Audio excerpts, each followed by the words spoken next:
1923 மே மாதம் 1ஆம் தேதி சென்னையில் இந்தியாவிலேயே முதலாக மே தினம் கொண்டாடப்படுகிறது.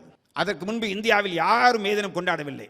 அந்த மே தினத்தை கொண்டாடியவர் யார் என்றால் ஒரு மிகச்சிறந்த எழுச்சிமிக்க வழக்கறிஞர் மா சிங்காரவேலர் என்பவர்.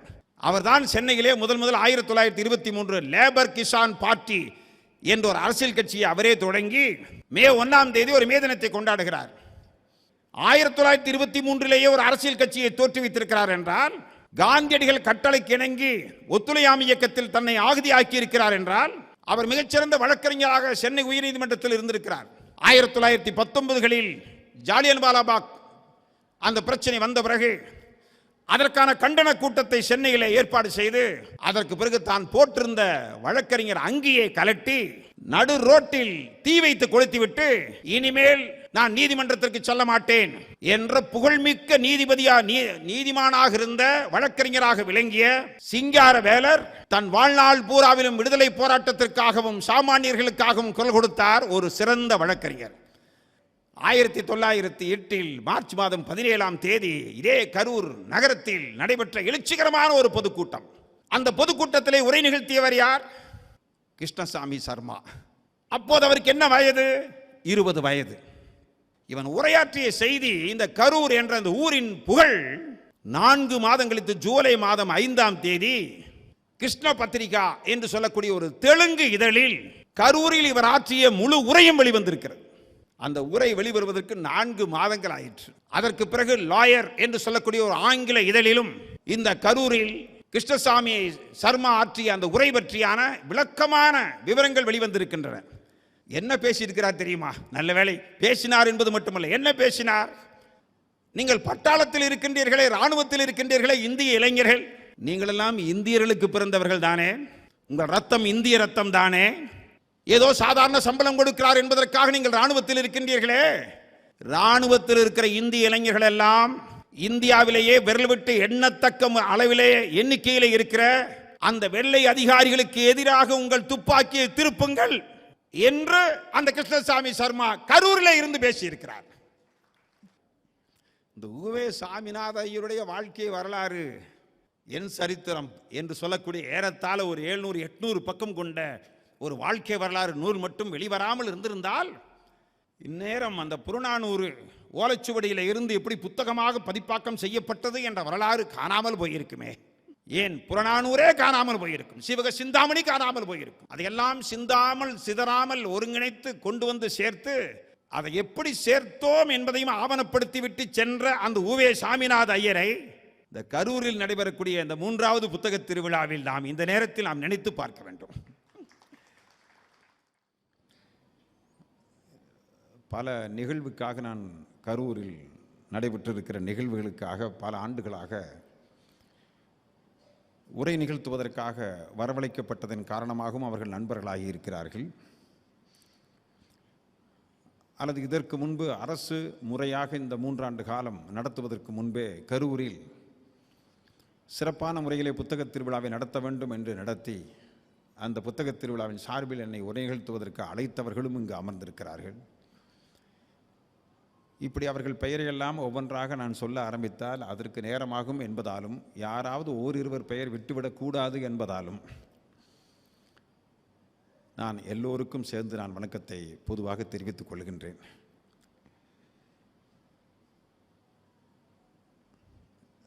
பிடி கோச் தங்கராஜ் ஐயா அவர்கள் அமர்ந்திருப்பதை நான் உள்ளே வந்தபோது நான் பார்த்து மகிழ்ச்சி அடைந்தேன். என் இனிய நண்பர் டிஸ்னி நல்லுசாமி அவர்களும் வந்திருந்தார்கள், முதல் வரிசையில் அமர்ந்திருக்கிறார்கள். நான் எண்ணி பார்க்கிறேன், இந்த கரூர் மாவட்டத்தினுடைய அதிலும் கரூரில் இருக்கிற நூலகம் தமிழகத்தில் விரல் விட்டு எண்ணத்தக்க தலை சிறந்த நூலகங்களில் ஒன்று கரூரில் இருப்பது.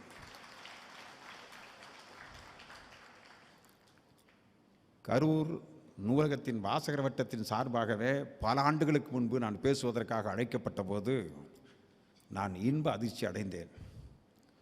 ஒரு அரசு நூலகத்தில் இத்தகைய சிறப்புமிக்க முயற்சிகள் மேற்கொள்ளப்படுகின்றனவே என்று மற்றற்ற மகிழ்ச்சி அடைந்தேன். அத்தகைய நூலகத்திற்கு இப்போது மாவட்ட நூலக அலுவலராக வந்திருப்பவர் இனிய நண்பர் சிவக்குமார் அவர்கள். எல்லாவற்றையும் விட இந்த நல்ல நிகழ்ச்சியை உணர்வு பூர்வமாக ஏற்பாடு செய்திருக்கின்ற என்னுடைய மாவட்ட ஆட்சித்தலைவரை நான் மனதார பாராட்டுகிறேன்.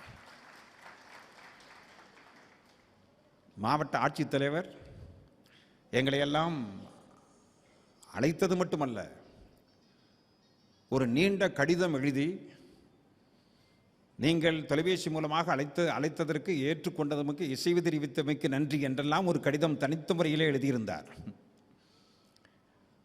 நான் உள்ளே நுழைகிற போதே கவனித்தேன். நான் வருவதற்கு ஏறத்தாழ ஒரு வாரம் 10 நாட்களுக்கு முன்பே இந்த கரூர் 3வது புத்தக திருவிழா வித்தியாசமான முறையிலே நடைபெறுகிறது என்பதை உணரத்தக்க பல சம்பவங்கள் நடந்தன. சரி, நேரடியாக பார்க்க போகிறோமே என்று நான் வந்து பார்த்தால், அங்கே வெளியே இருந்து உள்ளே நுழைகிற போது பார்க்கிற அந்த முதல் காட்சியே first impression the best impression என்று சொல்வார்களே, அதுபோல மிக கம்பீரமாக காட்சி அளிக்கிறது, மிக அழகாக காட்சி அளிக்கிறது. எல்லோரும் உள்ளே வந்து பார்க்க வேண்டும் என்ற ஆவலை தூண்டுகிற அளவுக்கு வெளிப்புற தோற்றம் இருக்கிறது. நான் இந்த நேரத்தில் எண்ணி பார்க்கிறேன். சரி, அதை தாண்டி உள்ளே வந்து பார்த்தால் இந்த கட்டிலம் காளைகளாக இருக்கிற கல்லூரி மாணவர்கள் சீருடையோடு ஒரு படைவோ நின்று கொண்டிருந்தார்கள். அவரை நான் நஞ்சார பாராட்டுகிறேன். இந்த அரங்கத்திலும் சில மாணவ மாணவிகள் அமர்ந்திருப்பதை நான் பார்க்கிறேன். ஈரோடு புத்தக திருவிழாவில் மஞ்சள் சட்டை அணிந்து மாணவர் படை ஒன்றை ஆண்டுதோறும் தயாரித்து அவர்களைத்தான் தன்னார்வலர்களாக வேலை செய்ய வைப்பது வழக்கம். அத்தகைய ஒன்றை நான் கரூர் புத்தக திருவிழாவில் சீருடையோடு பார்த்தபோது நான் சிலிர்ப்படைந்தேன். அவர்களுக்கு நான் பாராட்டுக்களை தெரிவித்துக் கொள்கின்றேன். இத்தனையும் சேர்த்து மிகச்சிறந்த முறையில் ஏற்பாடு செய்திருக்கின்ற அந்த மாவட்ட ஆட்சித்தலைவருக்கு தான் நான் மீண்டும் ஒரு முறை பாராட்டையும் நன்றியும் காணிக்க ஆக்குகிறேன். நன்மை வந்தெய்துக தீதெல்லாம் நலிக என்ற பாரதியின் வரியை எனக்கு தலைப்பாக தந்திருக்கிறார்கள். ஏதாவது ஒரு நன்மை, ஏறத்தாழ 1 மணி நேரம் நான் பேசுகிறேன் என்றால் அதிலாவது ஏதாவது ஒரு நன்மையாவது வர வேண்டும். ஆகவேதான் நன்மை என்பதை அவர்கள் உரிமையில் சொல்லியிருக்கிறார்கள். ஒரு நன்மையாவது வந்து சேர்க. ஆனால் தீதெல்லாம் நலிக என்றால் எத்தனை தீமைகள் இருக்கின்றனவோ அத்தனை தீமைகளையும் ஒழிக என்பதை எனக்கு தலைப்பாக கொடுத்திருக்கிறார்கள். நான் முதலில் எண்ணி பார்க்கிறேன், இப்போது வந்திருக்கின்ற பெருமக்கள் இந்த அருமையான அரங்கத்தில் நடைபெறுகிற இந்த அற்புதமான கூட்டத்தை பார்க்கிற போது அநேகமாக இந்த கரூர் நகரத்தில் இருக்கிற மிக முக்கியமான ஆளுமைகள் பலர் இங்கு வந்திருப்பீர்கள். பல அமைப்புகளின் பொறுப்பாளர்கள் இங்கு வந்திருப்பீர்கள். பல கல்வி நிறுவனத்தினுடைய தாளாளர்கள், தலைவர்கள். என்னுடன் கூட உள்ளே வருகிற போது என் இனிய நண்பராக இருக்கிற வள்ளுவர் கல்வி நிறுவனத்தினுடைய தலைவர் செங்குட்டுவன் அவர்கள் என்னுடன் வந்தார்கள். அவர் வந்து என் புத்தகம் ஒன்றை பரிசீலித்து தான் என்னை இங்கு வரவேற்றார்கள். இப்படி கல்வி நிறுவனத்தினுடைய தலைவர்கள், தாளாளர்கள் இங்கு வந்திருப்பீர்கள். தொழில் நிறுவனத்தை சார்ந்தவர்கள் வந்திருப்பீர்கள். ஒரு சில அரசியல் இயக்கத்தை சார்ந்தவர்கள் கூட வந்திருக்க கூடும். கண்டிப்பாக அரசு அலுவலர் பலர் இங்கு வந்திருப்போம். ஆசிரியர்கள், இன்னும் இருக்கக்கூடிய அரசு அலுவலர்கள் வந்திருக்க கூடும். இந்த 3வது புத்தக திருவிழாவில் நாம் அத்தனை பேரும் சேர்ந்து எடுக்க வேண்டிய உறுதி என்னவென்றால், அடுத்த 4வது புத்தக திருவிழாவுக்குள் இந்த கரூர் நகரம் மட்டுமல்ல, இந்த கரூர் பகுதியிலே இருக்கிற இந்த புறநகர் பகுதியில் இருக்கிற குக்கிராமங்களிலே கூட இந்த புத்தக வாசிப்பை ஒரு பேர் இயக்கமாக மாற்றுவதற்கான முறையில் ஒவ்வொருவரும் தனித்தனியான முறையில் அவர்கள் பங்களிப்பை ஏற்பதற்கான உறுதி செய்கிற நிகழ்வாக இந்த நிகழ்வு இருக்க வேண்டும் என்று நான் விரும்புகிறேன். எண்ணி பார்க்கிறேன், உயர்கல்வியில் இந்தியாவிலேயே முதலிடத்தில் இருப்பது தமிழகம் என்று புள்ளிவிவரம் சொல்கிறது. இந்திய அளவிலே முதலிடத்தில் இருப்பது தமிழ்நாடு. அப்படி என்றால் கல்லூரியிலே காலெடுத்து வைத்தவர்கள் எண்ணிக்கை அதிகரித்திருக்கிறது. கல்லூரிகளும் விரிவடைந்திருக்கிறது. மாணவர்கள் எண்ணிக்கை மட்டுமல்ல, ஆசிரியர்கள் எண்ணிக்கை அதிகரித்திருக்கிறது. ஆனால் அதே சமயத்தில் இப்போது நாம் அதோடு சேர்ந்து பாட புத்தகம் அல்லாத பொது புத்தகங்களையும் வாசிக்க வைக்க வேண்டிய ஒரு மகத்தான கடமை நமக்கு இருக்கிறது, சமூக கடமை நமக்கு இருக்கிறது. நான் இந்த கரூருக்குள் நுழைந்த போது நான் எண்ணி பார்க்கிறேன், இப்போதல்ல, சில மிகப்பெரிய ஆளுமைகள் இந்த கரூரின் கருவறையில் இருந்து வந்திருக்கிறார்கள், உதித்திருக்கிறார்கள். கரூர், ஒருவேளை அதற்காகத்தான் அதற்கு கரூர் என்று பெயர் வந்ததா என்று சந்தேகம் கூட எனக்கு ஏற்படுகிறது. ஏனென்றால் மிகப்பெரிய சில ஆளுமைகள், அவர்களை கருவிலிருந்து வளர்த்தெடுத்த ஒரு ஊராக இந்த ஊர் இருக்கிறது. நான் உதாரணத்திற்கு வரலாற்று உதாரணம் ஒன்றை சுட்டிக்காட்ட விரும்புகிறேன். 1908, இந்த 1908 என்று மட்டும் ஒரு வரியிலே சொல்லிவிட்டால், அந்த ஆண்டை மட்டும் குறிப்பிட்டு விட்டால் அதன் வரலாற்று முக்கியத்துவத்தை நாம் அறிந்து கொள்ள இயலாது. இந்த 1908ஆம் ஆண்டு காந்தியடிகள் தென்னாப்பிரிக்காவில் இருந்தார். அவர் இந்தியாவுக்கு நிரந்தரமாக திரும்பிவிடவில்லை.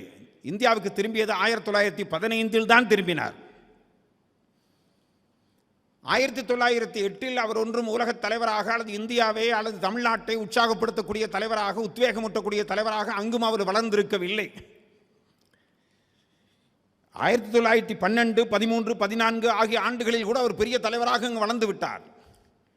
ஆனால் 1908 என்பது ஒரு தொடக்க காலம். இந்திய விடுதலை போராட்டத்தை பொறுத்தளவிலே ஒரு இருண்ட காலம். காங்கிரஸ் பேரியக்கம் தோற்றுவிக்கப்பட்டது 1885. 1885 1919 வரை ஜாலியன்வாலாபாக் யுத்தம், அது 1919 நடைபெறுகிறது. சுடுவேன் சுடுவேன், குண்டுகள் தீரும் வரை சுடுவேன் என்று கொக்கரித்தானே வெள்ளையன் டயர் என்ற கொடியவன். இது 1919. அதற்கு முன்பு எழுச்சிகரமாக இருந்தது 1905. அது ஒரு திருப்பு முனையாக இருந்தது. இந்த 1905 அந்த சுதேசி இயக்கம் என்று சொல்லக்கூடிய இயக்கம் வந்த பிறகுதான் இந்திய விடுதலை போராட்டம் சூடு பிடித்தது. காங்கிரஸ் பேரியக்கம் தோற்றுவிக்கப்பட்ட 1885 1905 வரை இருந்த காலகட்டம் வேறு விதமான காலகட்டம், மிதமான காலகட்டம், எழுச்சி ஏற்படாத காலகட்டம். வங்கப் பிரிவினை 1905. அதற்கு பிறகுதான் நாடு பூராவிலும் இந்துக்கள் இஸ்லாமியர்கள் என்று பிரிவினை கூடாது, பிரித்தாலும் சூழ்ச்சியை முறியடிப்போம் என்று எழுச்சி ஏற்படுகிறது. அந்த எழுச்சியின் தொடக்கம் வங்காளத்திலே தொடங்குகிறது. சுதேசி இயக்கத்தினுடைய தொடக்கம் வங்காளத்திலே 1905 தொடங்குகிறது. அங்குதான் இந்துக்கள் இஸ்லாமியர்கள் பிரிக்கப்பட்டு மாவட்டங்கள், மாநிலங்கள் பிரிக்கப்பட்ட இடம், அந்த சூழ்ச்சி அரங்கேறிய இடம் 1905 வங்காளம் தான். அதற்கு பிறகு சுதேசி இயக்கம் இந்தியா பூராவிலும் ஒரு சூறை காற்று போல, புயல் காற்று போல வீச தொடங்கியது. அதற்கு பிறகுதான் முதலாக நான் எண்ணி பார்க்க 1906 மிக முக்கியமான ஆண்டு. 1906 அக்டோபர் மாதம் 16ஆம் தேதி தான் வாவு சிதம்பரம் பிள்ளை சுதேசி ஸ்டீம் நேவிகேஷன் கம்பெனி என்று சொல்லக்கூடிய ஒரு புதிய ஒரு சுதேசி கப்பல் நிறுவனத்தை பதிவு செய்கிறார். 1906. அதுவரை தமிழகத்தில் ஒரு பெரிய எழுச்சி ஒன்றும் ஏற்படவில்லை. அந்த தூத்துக்குடியில் ஏற்பட்ட எழுச்சி. அதற்கு பிறகு 1907, அந்த 1907 தான் சூரத் காங்கிரஸ் என்று சொல்லக்கூடிய காங்கிரஸ் கட்சியின் அகில இந்திய மாநாடு நடைபெறுகிறது. அந்த மாநாட்டில் மகாகவி பாரதியும் வாவு சிதம்பரம் பிள்ளையும் பங்கேற்கிறார். இன்னும் பல சக்கர செட்டியார் போன்றவர்கள் பங்கேற்கிறார். அது ஒரு மிக முக்கியமான ஒரு திருப்பு முனை, சூரத் மாநாடு. அதில் தான் முதலிலே மராட்டிய மாநிலத்தை பொறுத்தளவிலே, பம்பாயை மையமாக கொண்டிருக்கிற அந்த மராட்டிய மாநிலத்தை பொறுத்தளவிலே பாலகங்காதர திலகர், வங்காள மாகாணத்தை பொறுத்தளவில் நாம் நிச்சயமாக நினைத்து பார்க்க வேண்டிய ஒரு மனிதர் இருக்கிறார். அதற்கு பிறகு தமிழகத்தை பொறுத்தளவிலே வாவு சிதம்பரம் பிள்ளை. இந்த 3 தலைவர்கள் தான் சூரத் காங்கிரசுக்கு பிறகு அறிவிக்கப்படுகிறார்கள். வங்காளத்தை அரவிந்த கோஷ் அவர்களும், அங்கே தமிழகத்தை பொறுத்தவரையிலே வாவு சிதம்பரம் பிள்ளை அவர்களும், அதற்கு பிறகு 1907க்கு பிறகுதான் இன்னும் அதிகமான முறையிலே விடுதலை போராட்டம் ஏற்படுகிறது. இந்த 2 ஆண்டுகள் 1908ஆம் ஆண்டு, நான் தொடக்கத்தில் என்னுடைய உரையின் தொடக்கத்தில் 1908ஆம் ஆண்டை தான் நான் குறிப்பிட்டேன். இந்த 1908ஆம் ஆண்டு 6ஆம் ஆண்டு பதிவு செய்தார். சுதேசி ஸ்டீம் நேவிகேஷன் கம்பெனி என்று சொல்லக்கூடிய அந்த நிறுவனத்தை 8ஆம் ஆண்டு மார்ச் மாதம் 12ஆம் தேதி வ.உ. சிதம்பரம் பிள்ளையும் சுப்பிரமணிய சிவாவும் பத்மநாப ஐயங்கார் ஆகிய 3 பேரும் கைது செய்யப்பட்டார்கள். நான் ஒரு வரியில் அவசர அவசரமாக சொல்ல வேண்டும் என்பதற்காக நான் இதை குறிப்பிடுகிறேன். ஆனால் அந்த கைது செய்கின்ற படலம் இருக்கிறதே, அது மகத்தான படலம். அதற்கு முன்பு 1908இல் கைது செய்யப்படுவதற்கு முன்பே அனல் பறக்கும் சொற்பொழிவுகள், அந்த சொற்பொழிவுகள் அதற்கு முன்பு பிப்ரவரி மாதம் 2 சொற்பொழிவுகளும் மார்ச் மாதம் 2 சொற்பொழிவுகளுமான மொத்தம் 4 சொற்பொழிவுகள். இந்தியாவுடைய விடுதலை போராட்டத்தின் திரிசூலம் என்று யாரை அழைக்கலாம் என்றால், மும்முனைகள், மும்மூர்த்திகள், வங்காளத்தைச் சேர்ந்த விபின் சந்திர பாலர் இவர் ஒருவர், பஞ்சாபை சேர்ந்த லாலா லஜபதி ராய் அவர் ஒருவர், மராட்டிய மாநிலத்தைச் சேர்ந்த பாலகங்காதர திலகர் அவர் ஒருவர். ஆக இவர்கள் தான் மும்மூர்த்திகள். அப்போது காந்தியடிகள் இந்தியாவுக்கு வரவில்லை. இந்திய விடுதலை போராட்டத்தின் மும்மூர்த்திகள் என்றும் திரிசூலம் என்றும் வரலாற்று ஆசிரியர்கள் பதிவு செய்திருப்பது இந்த 3 பேரையும் தான். அதில் ஒருவர் பிபின் சந்திர பாலர். அவர் மகத்தான சொற்பொழிவாளர், மிகச்சிறந்த சிந்தனையாளர், இளைஞர்களை தட்டி எடுப்பக்கூடிய ஆற்றல் மிக்க பேச்சாளர். சென்னைக்கு வந்து 6-7 சொற்பொழிவுகள் நிகழ்த்திய பிறகு சென்னை மாகாணமே தீப்பற்றி எரிந்தது போல மகத்தான சொற்பொழிவுகள். அன்னைக்கு இது போன்ற ஒலிபெருக்கிகள் கிடையாது. ஆனால் அந்த காலகட்டத்திலேயே சென்னையில் பிபின் சந்திர பாலர் மகாகவி பாரதி அவர்களால் அழைக்கப்பட்ட போது அந்த வந்து நடந்த அந்த நிகழ்ச்சியும் அந்த சொற்பொழிவுகளும் வரலாற்றில் பதிவாகி கிடக்கின்றன. மறக்க முடியாத சொற்பொழிவுகள், மறக்கக்கூடாத சொற்பொழிவுகள். அந்த பிபின் சந்திர பாலர் சென்னை வந்துவிட்டு திரும்பிய பிறகு கைது செய்யப்படுகிறார். கைது செய்யப்பட்டு விடுதலை செய்யப்படுகிறார். சில மாதங்கள் இருந்த பிறகு விடுதலை செய்யப்பட்ட பிறகு அந்த விடுதலை நாளை கொண்டாட வேண்டும் என்று பாரதியும் வ.உ.சியும் முடிவு செய்தார்கள். பிபின் சந்திர பாலர் விடுதலை செய்யப்பட்ட நாளை எழுச்சிகரமான இந்திய சுதந்திர நாளாக கொண்டாட வேண்டும் என்று பாரதி, வ.உ.சி உள்ளிட்ட மிக முக்கியமான அந்த சுதேசி சிந்தனை உள்ளவர்கள் முடிவு செய்கிறார்கள். அந்த வேறொன்றும் நடைபெறவில்லை. வ.உ.சி எதற்காக கைது செய்யப்பட்டார்? பிபின் சந்திர பாலர் விடுதலை நாளை கொண்டாடியதற்காக, அதற்கான முறையில் சொற்பொழிவு ஆற்றியதற்காக கைது செய்யப்பட்டார். 4 சொற்பொழிவுகள் தான் அதற்கு காரணமாக இருந்தன. சரி, அதற்கு பிறகு கைது செய்யப்படுகிறார். அந்த கைது செய்யப்பட்ட நாள் தான் மார்ச் மாதம் 12ஆம் தேதி. பிப்ரவரி மாதம் கடைசியிலும் 26, 23, 26 ஆகிய 2 தேதிகளிலும், மார்ச் மாதம் 1, 3 ஆகிய 2 தேதிகளிலுமான 4 தேதிகளில் வ.உ.சியும் சுப்பிரமணிய சிவாவும் நிகழ்த்திய சொற்பொழிவுக்காகத்தான் மார்ச் மாதம் 12ஆம் தேதி அவர்கள் கைது செய்யப்பட்டார்கள். நான் இதெல்லாம் சொன்னதெல்லாம் முன்னுரை. 1908 மார்ச் மாதம் 12ஆம் தேதி வ.உ. சிதம்பரம் பிள்ளை கைது செய்யப்படுகிறார். தூத்துக்குடியிலே கைது செய்யப்படுகிறார். சரி, நான் கேட்கிறேன், அப்படி கைது செய்யப்பட்டால் உடனடியாக இப்போது இருப்பது செல்போன் போல அந்த தொலை தொடர்பு அடுத்த வினாடி எப்படி கைது செய்யப்பட்டார், எந்த இடத்திலே கைது செய்யப்பட்டார், கைது செய்யப்பட்ட போது நடந்த நிகழ்வுகள் என்னென்ன என்பதை புள்ளி விவரமாக அடுத்தடுத்த அற்புதமான முறையிலே படம் எடுத்து அனுப்ப முடியுமா? வாய்ப்பு இருந்ததா? இல்லை. சரி, தூத்துக்குடி என்பது கரூருக்கு பக்கத்திலே இருக்கிற ஒரு ஊரா? கரூருக்கு அருகிலே இருக்கிற மோகனூர், கரூருக்கு பக்கத்திலே இருக்கிற திருச்சி என்பது போல அதுவும் இல்லை. அது நெடுந்தொலைவு இருக்கிற ஊர். இந்த கரூர் மேற்கு மாவட்டங்களில் ஒன்று, கொங்கு மண்டலத்திலே வரக்கூடிய ஊர் கரூர். தூத்துக்குடி அந்த மண்டலத்திலே கூட வராத ஒரு ஊர், வெகு தொலைவில் இருக்கிற ஒரு ஊர். ஆனால் அந்த ஊரில் முதலிலே மார்ச் மாதம் 12ஆம் தேதி கைது செய்யப்பட்ட போது அதை கண்டித்து இதே கரூரில் மார்ச் மாதம் 17ஆம் தேதி. நீங்கள் யோசித்து பாருங்கள், இடையில் இருப்பது 4 நாட்கள். ஒரு மகத்தான கண்டன கூட்டம் நடைபெறுகிறது. கரூர் ஒன்றும் கண்ணை மூடிக்கொண்டு இருக்கவில்லை. காந்தி வருவதற்கு 7-8 ஆண்டுகளுக்கு முன்பே, இந்தியாவுக்கு திரும்பி வருவதற்கு 7-8 ஆண்டுகளுக்கு முன்பே 1908 மார்ச் மாதம் 17ஆம் தேதி இதே கரூர் நகரத்தில் நடைபெற்ற எழுச்சிகரமான ஒரு பொதுக்கூட்டம். அந்த பொதுக்கூட்டத்திலே உரை நிகழ்த்தியவர் யார்? கிருஷ்ணசாமி சர்மா. அப்போது அவருக்கு என்ன வயது? 20 வயது, சரியா 20 வயது. 1887 அவர் பிறந்தார். அந்த கிருஷ்ணசாமி சர்மா என்ற ஒரு இளைஞன், அவன் வயது தான் 20. மாவீரன் பகத்சிங் தூக்கிலிடப்பட்ட போது அவனுக்கு வயது என்ன? 23.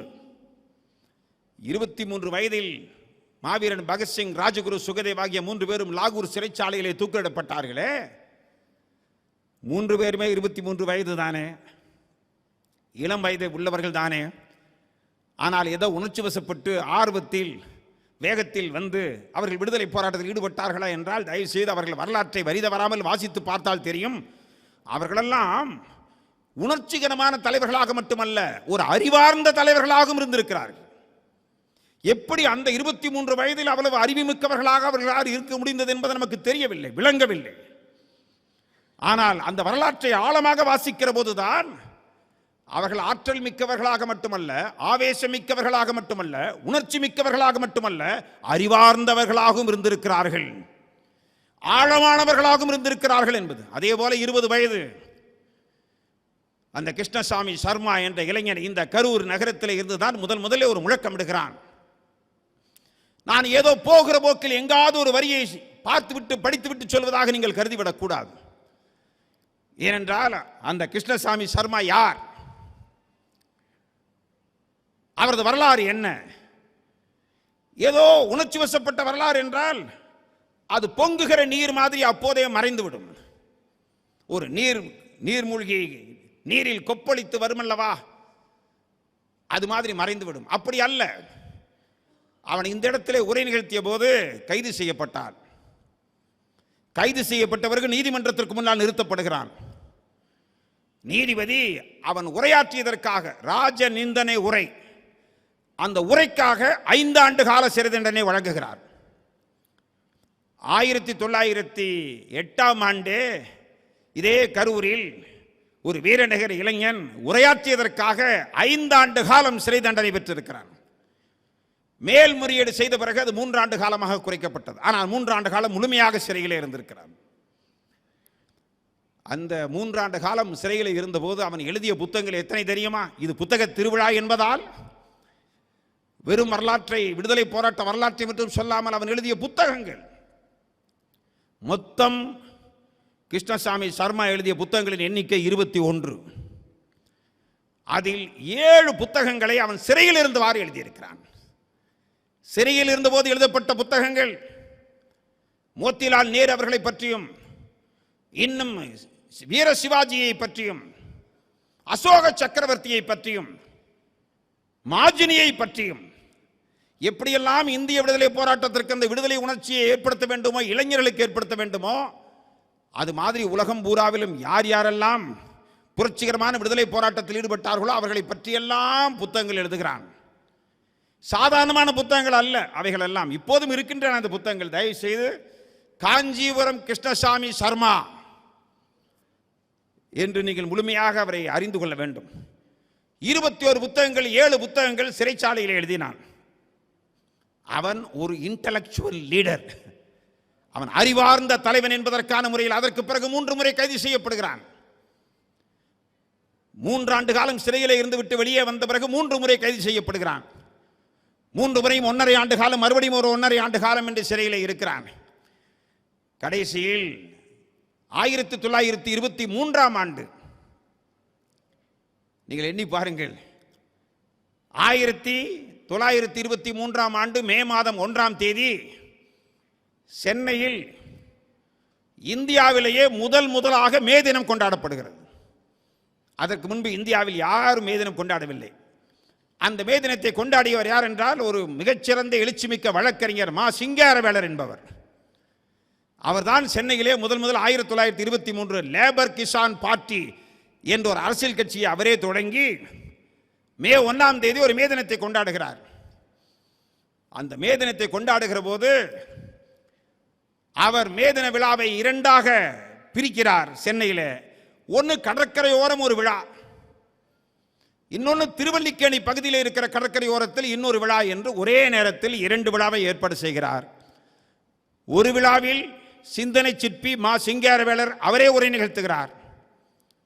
இன்னொரு விழாவில் மேதின விழாவில் உரையாற்றியவர் யார் என்று வரலாற்றில் எடுத்து பார்த்தால் 2 பேர் உரையாற்றுகிறார்கள். ஒருவர் சுப்பிரமணிய சிவா, இன்னொருவர் காஞ்சிபுரம் கிருஷ்ணசாமி சர்மா. அப்படி என்றால் சிங்காரவேலரா? யார் இந்த சிங்காரவேலர்? நான் எண்ணி பார்க்கிறேன்.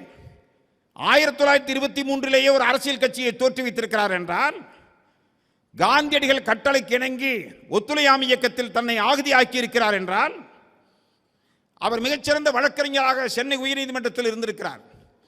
1919களில் ஜாலியன் வாலாபாக் அந்த பிரச்சனை வந்த பிறகு அதற்கான கண்டன கூட்டத்தை சென்னையில் ஏற்பாடு செய்து அதற்கு பிறகு தான் போட்டிருந்த வழக்கறிஞர் அங்கியை கலட்டி நடு ரோட்டில் தீ வைத்து கொளுத்திவிட்டு, இனிமேல் நான் நீதிமன்றத்திற்கு செல்ல மாட்டேன் என்ற புகழ்மிக்க நீதிமானாக இருந்த வழக்கறிஞராக விளங்கிய சிங்காரவேலர் தன் வாழ்நாள் பூராவிலும் விடுதலை போராட்டத்திற்காகவும் சாமானியர்களுக்காகவும் குரல் கொடுத்தார். ஒரு சிறந்த வழக்கறிஞர். அவரால் தேர்வு செய்யப்பட்டவர் காஞ்சிபுரம் கிருஷ்ணசாமி சர்மா என்றால் நீங்கள் யோசித்துக் கொள்ளுங்கள். நான் இப்போது எண்ணி பார்க்கிறேன், இந்த கரூர் மாநகரம் எத்தனையோ நகரங்களெல்லாம் விழித்துக் கொள்வதற்கு முன்பே விழித்துக் கொண்ட ஒரு அருமையான நகரமாக இருக்கிறது. 1908 என்பது சாதாரணமான ஒரு ஆண்டல்ல. வஉசியும் சுப்பிரமணிய சிவாவும் பத்மநாப ஐயங்காரும் கைது செய்யப்பட்ட பிறகு இங்கு வீர முழக்கம் எய்தினார் என்பது மட்டுமல்ல, நல்ல வேளையாக ஒரு 4 மாதங்கள் கழித்து, பாருங்க, 4 நாட்கள் கழித்தல்ல, 4 நாட்கள் கழித்து இவன் உரையாற்றி விட்டான். இவன் உரையாற்றிய செய்தி, இந்த கரூர் என்ற அந்த ஊரின் புகழ் 4 மாதம் கழித்து ஜூலை மாதம் 5ஆம் தேதி கிருஷ்ண பத்திரிகா என்று சொல்லக்கூடிய ஒரு தெலுங்கு இதழில் கரூரில் இவர் ஆற்றிய முழு உரையும் வெளிவந்திருக்கிறது. அந்த உரை வெளிவருவதற்கு 4 மாதங்கள் ஆயிற்று. அதற்கு பிறகு லாயர் என்று சொல்லக்கூடிய ஒரு ஆங்கில இதழிலும் இந்த கரூரில் கிருஷ்ணசாமி சர்மா ஆற்றிய அந்த உரை பற்றியான விளக்கமான விவரங்கள் வெளிவந்திருக்கின்றன. நான் அவற்றிலெல்லாம் வாசித்து பார்த்துத்தான், தமிழில் கூட வெளிவரவில்லை, தெலுங்கிலும் ஆங்கிலத்திலும் வங்காளத்திலும் கரூர் என்ற இந்த ஊர் குறிப்பிடத்தக்க முறையிலே பாராட்டப்பட்டிருக்கிறது. தமிழ்நாட்டில் கரூர் என்ற ஊரிலே எழுச்சி ஏற்பட்டு விட்டது. என்ன பேசியிருக்கிறார் தெரியுமா? நல்ல வேளை பேசினார் என்பது மட்டுமல்ல, என்ன பேசினார் என்றால், 4 நாட்களுக்கு முன்பு தூத்துக்குடியிலே ஒரு மாபெரும் எழுச்சி ஏற்பட்டிருக்கிறது. அது போன்ற எழுச்சி இந்த கரூரிலும் ஏற்பட வேண்டும். அதற்கு கரூருக்கு குடிமக்களை நீங்கள் தயாராக வேண்டும். இது ஒரு முக்கியமான செய்தி. இன்னொரு செய்தி என்ன தெரியுமா? இந்த செய்தியை விட மிக முக்கியமான செய்தி, நீங்கள் பட்டாளத்தில் இருக்கின்றீர்களே, இராணுவத்தில் இருக்கின்றீர்களே இந்திய இளைஞர்கள், நீங்கள் எல்லாம் இந்தியர்களுக்கு பிறந்தவர்கள் தானே? உங்கள் ரத்தம் இந்திய ரத்தம் தானே? ஏதோ சாதாரண சம்பளம் கொடுக்கிறார் என்பதற்காக நீங்கள் இராணுவத்தில் இருக்கின்றீர்களே, இராணுவத்தில் இருக்கிற இந்திய இளைஞர்கள் எல்லாம் இந்தியாவிலேயே விரல் விட்டு எண்ணத்தக்க அளவிலே எண்ணிக்கையில் இருக்கிற அந்த வெள்ளை அதிகாரிகளுக்கு எதிராக உங்கள் துப்பாக்கியை திருப்புங்கள் என்று அந்த கிருஷ்ணசாமி சர்மா கரூரில் இருந்து பேசியிருக்கிறார். அந்த உரை அப்படியே இருக்கிறது. லாயர் என்ற ஆங்கில இதழிலே கரூர் கிருஷ்ணசாமி சர்மா ஆற்றிய போது அந்த மக்கள் எப்படி எழுச்சி கொண்டார்கள் என்பதையெல்லாம் பதிவாகி இருக்கிறது. நான் எண்ணி பார்க்கிறேன், இப்படி பல வரலாறுகள் தொலைந்து போய்விட்டனவே. நான் இந்திய விடுதலை போராட்ட வரலாற்று குறித்து ஆய்வு செய்வதில் ஒரு மாணவன் போல கவனம் செலுத்திக் கொண்டிருப்பவன் என்பதால் நான் எண்ணி பார்க்கிறேன், எத்தனையோ சிறப்புகள் இருக்கின்றன. இருந்தாலும் அந்த விடுதலை போராட்ட காலத்தில், அந்த வீர சமர் புரிந்த காலத்தில் அதன் பங்களிப்பு நமது ஊரார், நமது மூத்தோர் செய்திருக்கிறார்கள் என்ற அந்த வரலாற்று உணர்வு அடுத்த தலைமுறைக்கு கொஞ்சமாவது கொண்டு போய் சேர்க்கப்பட வேண்டும் அல்லவா? அந்த வரலாற்று பெருமிதமாக்க வேண்டும் அல்லவா? நான் கேட்கிறேன், நாமக்கல் கவிஞர் இப்போ நிறைய வாழ்க்கை வரலாறு புத்தகங்கள் இருக்கு. அந்த புத்தக திருவிழாவிலே என்னை பொறுத்தவரையிலே தமிழ்நாட்டிலே ஒரு 10 வாழ்க்கை வரலாற்று நூல்கள், இதெல்லாம் நாம் எல்லாருக்கும் அறிமுகப்படுத்தப்பட வேண்டிய நூல்கள். ஒன்று உவே சாமிநாத ஐயருடைய வாழ்க்கை வரலாறு. இந்த உவே சாமிநாத ஐயருடைய வாழ்க்கை வரலாறு, என் சரித்திரம் என்று சொல்லக்கூடிய ஏறத்தாழ ஒரு 700-800 பக்கம் கொண்ட ஒரு வாழ்க்கை வரலாறு நூல் மட்டும் வெளிவராமல் இருந்திருந்தால், இந்நேரம் அந்த புறநானூறு ஓலைச்சுவடியில் இருந்து எப்படி புத்தகமாக பதிப்பாக்கம் செய்யப்பட்டது என்ற வரலாறு காணாமல் போயிருக்குமே. ஏன் புறநானூரே காணாமல் போயிருக்கும், சிவக சிந்தாமணி காணாமல் போயிருக்கும். அதையெல்லாம் சிந்தாமல் சிதறாமல் ஒருங்கிணைத்து கொண்டு வந்து சேர்த்து, அதை எப்படி சேர்த்தோம் என்பதையும் ஆவணப்படுத்திவிட்டு சென்ற அந்த உவே சாமிநாத ஐயரை இந்த கரூரில் நடைபெறக்கூடிய இந்த 3வது புத்தக திருவிழாவில் நாம் இந்த நேரத்தில் நாம் நினைத்து பார்க்க வேண்டும். அவர் எழுதியது அவரது வாழ்க்கை வரலாறு அல்ல, இது ஆட்டோபயோகிராபி, சுயசரிதை என்று இருந்தாலும் அந்த சுயசரிதை தமிழின் சுயசரிதை. தமிழ் எப்படி பிறந்தது, தமிழ் எப்படி வளர்ந்தது, தமிழ் எப்படி மலர்ந்தது, தமிழ் எப்படி பதிப்பிக்கப்பட்டது என்பதற்கான முறையிலே வரலாற்று ஆவணம்தான் அந்த வாழ்க்கை வரலாறு. அதேபோல் நான் எண்ணி பார்க்கிறேன், மாப்போசியினுடைய வாழ்க்கை வரலாறு, எனது போராட்டம், ஏறத்தாழ ஒரு 1000 பக்கம் இருக்கும். தமிழ்நாட்டின் இலக்கிய வரலாற்றை நீங்கள் அறிந்து கொள்ள வேண்டும் என்றால் ஊவேசாவுடைய வாழ்க்கை வரலாற்றை வாசிக்கலாம். தமிழ்நாட்டின் அரசியல் வரலாற்றை நீங்கள் அறிந்து கொள்ள வேண்டும் என்றால் மாப்போசியின் வாழ்க்கை வரலாற்றை வாசிக்கலாம். மாப்போசியின் வாழ்க்கை வரலாறு, ஏனென்றால் ஒரு 10-15 வாழ்க்கை வரலாறுகளை நம் அடுத்த தலைமுறை அவசியம் வாசித்தே தீர வேண்டும். சத்திய சோதனை என்ற வாழ்க்கை வரலாற்றை நாம் வாசிக்கிறோம், நாம் அறிந்திருக்கிறோம், அத்தனை பேரும் தெரிந்திருக்கிறோம். அது கண்டிப்பாக வாசிக்கப்பட வேண்டிய ஒரு வாழ்க்கை வரலாறு. அது உலகெங்கும் பல மொழிகளிலே வாசிக்கப்படுகிறது. அதே போல இந்த தங்க தமிழ்நாட்டில் இந்த மண்ணில் தோன்றிய வாழ்க்கை வரலாற்று நூல்கள், அதே போல அந்த வரிசையில் தான் நல்ல வேளை இந்த நாமக்கல் கவிஞர் இந்த என் கதை என்று சொல்லக்கூடிய ஏறத்தாழ ஒரு 350 பக்கங்கள் தான். அந்த புத்தகங்களை குறைந்தபட்சம் தமிழ் கூறும் நல்லுலகில் இருக்கிற அனைத்து இளைஞர்களும் வாசிக்க வேண்டும் என்றாலும், இந்த கரூர் மாவட்டத்திலும் நாமக்கல் மாவட்டத்திலும் இந்த பகுதியில் இருக்கிற மாணவ செல்வங்களும் இளைஞர்களும் அடுத்த தலைமுறையினரும் கண்டிப்பாக வாசிக்க வேண்டிய ஒரு வாழ்க்கை வரலாற்று நூல் என் கதை. நாமக்கல் கவிஞருடைய வாழ்க்கை வரலாற்று நூல். அதே போல இந்த மண்ணில் பிறந்த ஒரு மகத்தான படைப்பாளி, சிந்தனையாளர், கல்வியாளர், கவிஞர், தமிழ் அறிஞர் வாசே குழந்தசாமி, அவரது வாழ்க்கை வரலாற்று நூல் ஏறத்தாழ ஒரு 600 பக்கங்களுக்கு மேல். ஆடு மாடு மேய்ப்பதிலிருந்து அண்ணா பல்கலைக்கழகம் தாண்டி என்று சொல்லக்கூடிய அந்த அருமையான வாழ்க்கை வரலாற்று நூல். இந்த பகுதியிலே கல்லூரி மாணவ செல்வங்களுக்கெல்லாம் பரிசளிக்க வேண்டும் என்றால் கட்டாயம் பரிசளிக்கப்பட வேண்டிய நூல் வாசே குழந்தசாமியுடைய வாழ்க்கை வரலாற்று நூல். ஏன்னா அந்த வாழ்க்கை வரலாற்று நூலை வாசிக்கிற போது இதே கரூரில் நகராட்சி பள்ளியிலே என்ன படித்தார். அவர் ஒன்றும் கரூரில் பிறந்துட்டு மான்ஃபோர்ட் கான்வென்ட்ல ஒன்றும் படிக்கவில்லை, ஊட்டியில் லாரன்ஸ் லவுடேல போய் சேரவில்லை. அவர் சாதாரண விவசாய குடும்பத்திலே, தாய் தந்தையர் கல்வி அறிவு இல்லாத குடும்பத்திலே தானே பிறந்தார். அப்ப நம்முடைய குழந்தைகள் அதை படித்தால் தானே ஒரு கனெக்டிவிட்டி என்று சொல்வார்களே, கிராமத்திலே ஆங்கிலம் தெரியாமல் சர்வசாதாரண குடும்பத்திலே பிறந்திருக்கிற, எந்த கல்வி பின்புலமும் இல்லாத குடும்பத்திலே பிறந்த நம்முடைய குழந்தைகள் இந்த வாழ்க்கை வரலாற்றை வாசிக்கிற போது நானும் இப்படித்தானே இருக்கிறேன், நானும் வாசே குழந்தசாமி போல் உயர முடியும் என்ற நம்பிக்கை அவர்களுக்கு ஊட்ட வேண்டும் என்றால் அந்த வாழ்க்கை வரலாற்று நூல் கண்டிப்பாக அந்த நம்பிக்கையை ஊட்டும் என்று நான் நம்புகிறேன். அதில் ஒரே ஒரு சம்பவம், நேரம் இல்லை என்பதால் அந்த ஒரு சம்பவத்தை மட்டும் சொல்கிறேன். அவர் உற்சாகமான இளைஞராக இருந்திருக்கிறார். வறுமையான ஒரு சாதாரண சூழ்நிலையில் இருந்தாலும் கூட உற்சாகம் குன்றவில்லை. ஒரு முறை திருச்சியிலே நான் வேறு விஷயமாக கரூரில் வந்து இந்த நகராட்சி பள்ளியிலே ஒரு ஆய்வு செய்வதற்காக விடுதலை போராட்டம் தொடர்புள்ள ஆய்வு செய்வதற்கான முறையிலே பழைய கால மலரை தேடி நான் வந்தேன் 20 ஆண்டுகளுக்கு முன்பு. அப்போதுதான் ஒரு மலர் எனக்கு கிடைத்தது. அது சிறப்பு மலர். எதற்காக இருந்தாலும் ஒரு சிறப்பு மலர் ஒன்று வெளியிட வேண்டும் என்பதற்கான அவசியத்தை அப்போதுதான் நம்மால் உணர முடிகிறது. இந்த கரூர் நகராண்மை பள்ளி என்ற பள்ளி இருக்கிறது அல்லவா, அந்த பள்ளியின் 50 ஆண்டு பொன்விழா சிறப்பு மலர்.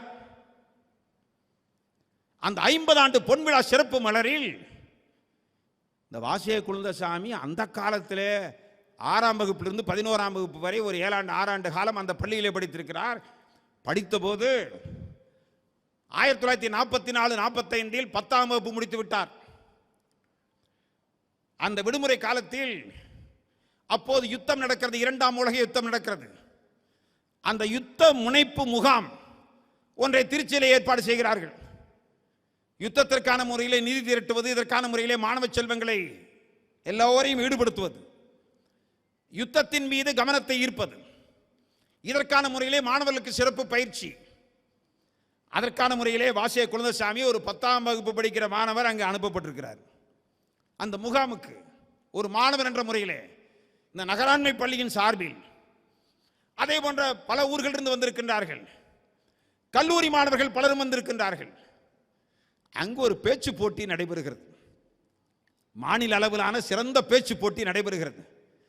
இந்த 10ஆம் வகுப்பு படிக்கிற பையன் கல்லூரி மாணவர்களுக்காக மட்டும் நடைபெறுகிற அந்த பேச்சு போட்டி நடத்தக்கூடிய அந்த பேராசிரியர் பெருமக்களிடத்திலே போய் நானும் இந்த பேச்சு போட்டியிலே கலந்து கொள்கிறேன் என்று சொன்னபோது மேலும் கீழும் பார்த்திருக்கிறார்கள் பேராசிரியர்கள். தம்பி, நீ பள்ளிக்கூடத்து பையன் தானே? ஆமாம். இந்த பள்ளிக்கூடத்துக்காக நடக்கிற தனியான பேச்சு போட்டி இருந்தால் அதில் நீ பங்கேற்கலாம். இது கல்லூரி மாணவர்களுக்கான முறையில் நடைபெறுகிற பேச்சு போட்டி. நீ வேண்டுமானால் பார்வையாளராக இருந்து பேச்சு போட்டியை பார்க்கலாம், அதற்கு அனுமதி உண்டு. ஆனால் நீ பங்கேற்க முடியாது. அப்படியே பங்கேற்றால் நீ பரிசா வாங்க போகிறாய். இது கல்லூரி மாணவர்கள் பங்கேற்கிற பேச்சு போட்டி. நீ 10ஆம் வகுப்பு, இன்னும் 11ஆம் வகுப்பு கூட போகவில்லை என்று சொல்லியிருக்கிறார். இல்லை இல்லை, நான் பேசி பழக வேண்டும், அவ்வளவுதான். பரிசு பெறாவிட்டால் பரவாயில்லை, கொஞ்சம் என்னை அனுமதியுங்கள். இந்த மாதிரி எதுவாக இருந்தாலும் ஒரு வாய்ப்பு கிடைக்குமானால் அல்லது வாய்ப்பு கிடைக்காவிட்டாலும் வாய்ப்பையே உருவாக்க வேண்டும் என்ற சிந்தனை அடுத்த தலைமுறைக்கு வர வேண்டும் அல்லவா? சரி, பரவாயில்லை, ஆர்வமாக இருக்கிறான் இந்த பள்ளி மாணவன், பேசிவிட்டு போகட்டுமே என்று ஒரு 5 பேர் நடுவர்களாக இருந்த அந்த ஒரு பெரிய பேச்சு போட்டியிலே வேடிக்கையாக பேச சொன்னார்கள். பேசினார் இந்த மாணவர். கடைசியில் நடந்தது என்ன தெரியுமா? நடைபெற்ற பேச்சு போட்டி கல்லூரி மாணவர்களுக்கானது. அங்க நடுவர்களாக இருப்பவர்கள் ஜாம்பவான்கள் 5 பேர் அமர்ந்திருக்கிறார்கள். ஆர்வமாக இவனே கேட்டு வாய்ப்பு கிடைத்தது. கடைசியில் வேறு வழி இல்லாமல் அந்த பேச்சு போட்டிக்கு முதல் பரிசை வாசிய குழந்தசாமிக்கு தான் அளிக்க வேண்டியது இருந்தது. விதிப்படி அளிக்க முடியாது, சட்டப்படி அப்படி அளிக்க முடியுமா? முடியாது. ஏனென்றால் பங்கேற்பதற்கே அவனுக்கு வாய்ப்பில்லை. விதி பங்கேற்பதற்கே அனுமதிக்காது. ஆனால் இந்த இடத்தில் நீங்கள் யோசித்து பாருங்கள், இந்த முதல் பரிசு கொடுக்க வேண்டும் என்று நினைத்த அந்த பேருள்ள மிக்க பேராசிரியர் பெருமக்களை இந்த நேரத்தில் நினைத்து பார்க்க வேண்டும் அல்லவா? அதோடு அந்த மாணவனுக்கு கொடுத்த பிறகு பண்பாடோடு, என்னை விட அந்த மாணவன் சிறப்பாக பேசினானவன் பள்ளி மாணவனாக இருந்தால் என்ன, கல்லூரி மாணவனாக இருந்தால் என்ன என்ற பெரும்போக்கோடு ஏற்றுக்கொண்ட அந்த சக கல்லூரி மாணவர்களை பாராட்ட வேண்டும் அல்லவா? அந்த பேச்சு போட்டியிலே முதல் பரிசு பெற்றுவிட்டு வந்த பிறகு இந்த கரூரில் இந்த நகராண்மை பள்ளியிலே அப்போது இருந்த அந்த தலைமை ஆசிரியர் ஆல்ஃபிரட் ஞானமுத்து என்பது அவரது பெயர். அந்த பெரிய மனிதரை பாருங்கள். இப்போது இருக்கிற தலைமை ஆசிரியர்களுக்கும் அந்த மாதிரி பண்பு வர வேண்டும் என்பதற்காக நான் இதை சுட்டி காட்டுகிறேன். திருச்சியிலே தனது மாணவன் வெற்றி பெற்று வந்த பிறகு அந்த வெற்றிக்கான விழாவை பள்ளிக்கூடத்தில் ஏற்பாடு செய்கிறார். சாதாரணமான முறையில் வெற்றி பெற்றிருந்தால் அந்த விழா தேவையில்லை. கல்லூரி மாணவர்களை முறியடித்து வெற்றி பெற்றிருக்கிறார் நமது மாணவன். மற்ற மாணவர்களுக்கு உற்சாகமூட்ட வகையிலே ஒரு விழா ஏற்பாடு செய்ய வேண்டும் என்று ஏற்பாடு செய்கிறார். அந்த நேரத்தில் அந்த வாசிய குழந்தசாமி அங்கு பெற்று வந்த வெற்றி கோப்பையை கையிலே வைத்துக் கொண்டு ஒரு புகைப்படம் எடுக்கப்பட்டிருக்கிறது. அந்த புகைப்படத்தை அந்த பொன்விழா மலரில் அந்த தங்கமான சிந்தனை உள்ள அந்த தலைமை ஆசிரியர் அச்சிட்டு இருக்கிறார். அதுதான் நான் பார்த்தேன். அவ்வாறு அவர் அச்சிடாவிட்டால் எனக்கு தெரிந்திருக்காது. நான் வேறு விஷயமாக மலரை தேடுகிற போது, வரலாற்றை தேடுகிற போது எனக்கு கிடைத்த ஒரு பெரிய பெட்டகம் இது. அவர் அந்த காலத்து வாசிய குழந்தைசாமி மாணவனாக இருக்கிற போது நான் ஏன் குறிப்பிடுகிறேன் என்றால், அவர் இந்த இடத்துல இருந்துதானே அவர் யாத்திரையை புறப்பட்டது, இந்த கரூர் மண்ணிலே இருந்துதானே அந்த மாபெரும் எழுத்தாளர் இத்தனையோ சிந்தனைக்கு சொந்தக்காரராக, அதற்கு பிறகு சாகித்ய அகாடமி விருது பெற்றவராக, பத்மஸ்ரீ விருது பெற்றவராக, பத்மபூஷன் விருது பெற்றவராக அவர் உயர்ந்திருக்கிறார். நான் இதை குறிப்பிடுவதற்கு என்ன காரணம் என்றால், நான் சொல்லுவது ஒன்றே ஒன்றுதான், என் கதை என்ற அந்த தன் வரலாற்று அந்த நூலோடு நான் நிற்கிறேன். அவர்தான் நாமக்கல் கவிஞர் எழுதியது. அதில் ஒரே ஒரு அத்தியாயம் காந்தி காந்தி தான் என்ற ஒரு அத்தியாயம் இருக்கிறது. காந்தி காந்தி தான், இதுதான் தலைப்பு. அந்த அத்தியாயத்தில் தயவு செய்து நீங்கள் வாசித்தீர்கள் என்றால் கரூரின் மிக முக்கியமான வரலாறு அதுக்குள் அடங்கி இருக்கிறது. அந்த ஒரே ஒரு அத்தியாயத்தில் கரூரின் மிக முக்கியமான இதயம் போன்ற வரலாறு. நாமக்கல் கவிஞர் ஒரு 10 ஆண்டு காலம் அப்போது இங்கே கரூர் மாநகரத்தின் தன்னிகரில்லா தலைவராக இருந்திருக்கிறார். அவர் கவிஞர் என்பதை நாம் அறிவோம். அவர் மிகச்சிறந்த புகைப்பட கலைஞர், போட்டோகிராஃபர் என்பதை நாம் அறிவோம். எல்லாவற்றையும் விட மிகச்சிறந்த ஓவியர். அவர் மிகச்சிறந்த ஓவியர். ஓவியர் என்பதுதான் முதலிடத்தில் இருந்தது. ஓவியம்தான் அவரது தொழில். ஒரு மகத்தான கலைஞராக, ஓவியராக திகழ்ந்த நாமக்கல் கவிஞர் காங்கிரஸ் பேர் இயக்கத்தில் இணைந்து, சுதேசி இயக்கத்தில் இணைந்து, பிறகு காந்தியடிகளுடைய பக்தராக மாறி நாமக்கல்லில் ஒரு 10 ஆண்டு காலம் முழுமையாக செயல்பட்டு, அவர் பக்கத்தில் இருக்கிற மோகனூர் தானே அவர் சொந்த ஊர், பெயர் தான் நாமக்கல் கவிஞர், ஊர் மோகனூர் தானே. ரொம்ப நியாயமாக கச்சிதமாக சொல்லணும்னா மோகனூர் ராமலிங்கம் பிள்ளை என்று தான் போட வேண்டும். இருந்தாலும் கரூருக்கும் நாமக்கல்லுக்கும் இடையிலே இருக்குது மோகனூர். அப்ப நமக்கும் ஒரு உரிமை கொண்டாடலாம் தானே. இதெல்லாவற்றையும் விட அவரது மாமனார் ஊர் கரூர். ஆகவே அடிக்கடி வந்து செல்கிறார் கரூர். பக்கத்து ஊராக இருப்பதும் கரூர், இது ஒரு அரசியல் தளமாகவும் இருப்பது கரூர், அவருக்கு மாமனார் ஊராகவும் இருப்பது கரூர். ஆகவே அடிக்கடி வந்து செல்கிறார். வந்து சென்ற பிறகு இங்கு தண்ணீர் இல்லா தலைவர் இல்லாத காரணத்தால் இவரே தலைமை ஏற்று ஒரு 10 ஆண்டு காலம் முழுமையாக கரூருக்கு, காங்கிரஸ் பேர் இயக்கத்திற்கு, சுதந்திர போராட்டத்திற்கு முழுமையாக தலைமையேற்று வழிநடத்தியவர் நாமக்கல் கவிஞர். அந்த அனுபவத்தில் தான் அவர் குறிப்பிடுகிறார். அந்த காந்தி காந்தி தான் 1921 தமிழ்நாட்டில் மிக முக்கியமான வரலாற்று சம்பவம். அது என்னவென்றால், காந்தியடிகள் தமிழ்நாட்டுக்கு வந்தார், சுற்றுப்பயணம் மேற்கொண்டார், மதுரைக்கு சென்றார், மேலமாசி வீதியிலே சென்றார். அவர் உடைகளை கலட்டினார். அரை நிர்வாண பக்கிரி, ஹாஃப் நேக்கட் பக்கீர் என்று உலகம் பூராவிலும் சொல்லப்பட்ட அந்த உடையை தமிழ்நாட்டில் தான் முதலாக தரித்தார். அது 1921. அந்த சுற்றுப்பயணம் மதுரைக்கு வந்தபோதுதான் இங்கே திருச்சியிலிருந்து கரூர் போகிற வழியிலே, இந்த ஈரோடு போகிற வழியில் கரூரில் சென்று கொண்டிருக்கிற போது ரயில் நிறுத்தப்பட்டு ஒரு 3/4 மணி நேரம் அந்த ரயில் ஊழியர்கள் ஒத்துழைப்பால் கொஞ்சம் நேரம் நிறுத்தப்பட்டு அங்கு கொஞ்சம் நேரம் பேசிவிட்டு ஈரோடு சென்று விட்டார். அது முதல் முறை. இது ஒரு பெரிய விஷயம் அல்ல, அது போகிற வழியிலே செய்தது. ஆனால் அது முதல் விஷயம் என்னவென்றால், கரூருக்கு நாமக்கல் கவிஞர் இங்கிருந்த போது அவரோடு சேர்ந்த இன்னும் 4-5 முக்கியமான பேர், அத்தனை பேரும் சேர்ந்து முயற்சி எடுத்து இங்கு ரயிலை நிறுத்தி காந்தியை வரவழைத்து, அதில் ஒரு பெரிய சர்ச்சை எல்லாம் இருக்கிறது, பிரச்சனை எல்லாம் இருக்கிறது, அதற்குள் நான் செல்லவில்லை. இங்கு அதற்கு முன்பே ஒரு பெரிய கலவரம் நடந்திருக்கிறது. காந்தியடிகள் வருவதற்கு முன்பே ஒத்துழையாமை இயக்கத்திற்காக வசூல் செய்யப்பட்ட தொகை என்றெல்லாம் ஒரு பெரிய பிரச்சனை எல்லாம் இருந்திருக்கிறது. ஆனாலும் காந்தியடிகள் வந்து நின்றார், சென்றார். அது முக்கியமில்லை. 1927 நாமக்கல் கவிஞர் அதே மாதிரி காங்கிரஸ் இயக்கத்தில் பொறுப்பாளராக கரூரில் இருந்த போதுதான் அவரும் கந்தசாமி செட்டியார் என்று சொல்லக்கூடிய ஒருவரும் மிக முக்கியமான ஒருவர், இது மாதிரி 4-5 பேர் சேர்ந்து 3000 ரூபாய் வசூல் செய்து விட்டார்கள். 1927 3000 ரூபாய் என்றால் சாதாரணமான தொகை அல்ல. அநேகமாக ஒரு 10 லட்சம் 20 லட்சம் வசூல் செய்தால் எவ்வளவு மதிப்போ அப்படி ஒரு 3000 ரூபாய் கரூரில் வசூல் செய்யப்பட்டு கரூர் மக்கள் வழங்கி இருக்கிறார். காந்தியடிகள் கரங்களில் கொடுப்பதற்காக, சுதந்திர போராட்டத்திற்காக, ஒத்துழையாமை இயக்கத்திற்காக வழங்கப்படக்கூடிய நிதி 3000. ஆனால் வசூல் செய்யப்பட்ட பிறகு சரியாக நிகழ்ச்சி நடக்கிறதுக்கு 3 நாளைக்கு முன்னாடி அந்த நிகழ்ச்சி ரத்து செய்யப்பட்டு விட்டது. தந்தி வந்தது. தந்தி தான் அப்போதெல்லாம் வரும். உங்கள் நிகழ்ச்சி, கரூர் நிகழ்ச்சி ரத்து செய்யப்பட்டு விட்டது. நாமக்கல் கவிஞர் அதை பார்த்து அதிர்ந்து போய்விட்டார். நேராக இப்போ திருச்சி தான் தலைநகரம், கரூர் திருச்சின்னு ஒரு பகுதி தான். திருச்சி செல்கிறார். TSS ராஜன் தான் முக்கியமான தலைவர். அங்கு TSS ராஜனை சந்திக்கிறார். என்ன திடீரென்று காந்தியடிகள் இப்படி ரத்து செய்து விட்டால் நாங்கள் என்ன செய்வது? வசூல் செய்த மக்களுக்கு எப்படி பதில் சொல்வது என்று கோபமாக கேட்கிறார். இதெல்லாம் அவரே பதிவு செய்தது. நான் சொன்ன என் கதை என்ற நூலில் அவரே பதிவு செய்தது. ஆகவே தான் நீங்கள் வாசிக்க வேண்டும் என்று நான் அன்போடு கேட்டுக்கொள்கின்றேன். கடைசியில் அவர் நேரடியாக கோயம்புத்தூர் காந்தியடிகள் இருக்கார்.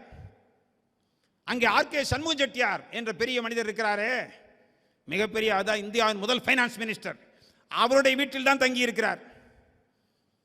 நீங்கள் வேண்டுமானால் போய் பாருங்கள், பரிந்துரை கடிதம் கொடுக்கிறேன் என்று TSS ராஜன் நாமக்கல் கவிஞரிடத்தில் ஒரு பரிந்துரை கடிதம் கொடுக்கிறார். இவரும் கந்தசாமி செட்டியாரும் புறப்பட்டு அங்கே நேராக அங்கே போகிறாங்க. அந்த காட்சி அப்படியே அழகாக வர்ணிச்சிருக்கார். அங்கே போய் பார்த்தா காந்தி இருக்கார், முக்கியமாக ராஜாஜி இருக்கார். ராஜாஜி தான் இந்த எல்லாம் தந்தி அடித்தது, கேன்சல் பண்ணது, முதல்ல ஃபிக்ஸ் பண்ணி கொடுத்தது அத்தனையும் ராஜாஜி தான். ஏன்னா ராஜாஜி தான் அத்தாரிட்டி இந்த நிகழ்ச்சிக்கு, சுற்றுலாவுக்கு, சுற்றுப்பயணத்துக்கு, அனைத்துக்குமே. ஸோ கடைசியில் போய் ராஜாஜி போய் அங்கே பார்க்குறாரு. அங்கேயே இருக்கார் ராஜாஜி சண்முக செட்டியார் வீட்டில். என்னங்க இப்படி ஆயிடுச்சு, நாங்கள் எப்படிங்க கரூரில் மக்கள்கிட்ட மூஞ்சியில் முழிக்கிறது? எப்படியாவது காந்தியடிகளுடைய அந்த நிகழ்ச்சி திட்டத்தில் கொஞ்சம் மாற்றி மறுபடியும் கரூர் வரணும் என்று கேட்டுக்கொண்ட போது முடியவே முடியாது. அவர் உடல்நிலை சரியில்லை.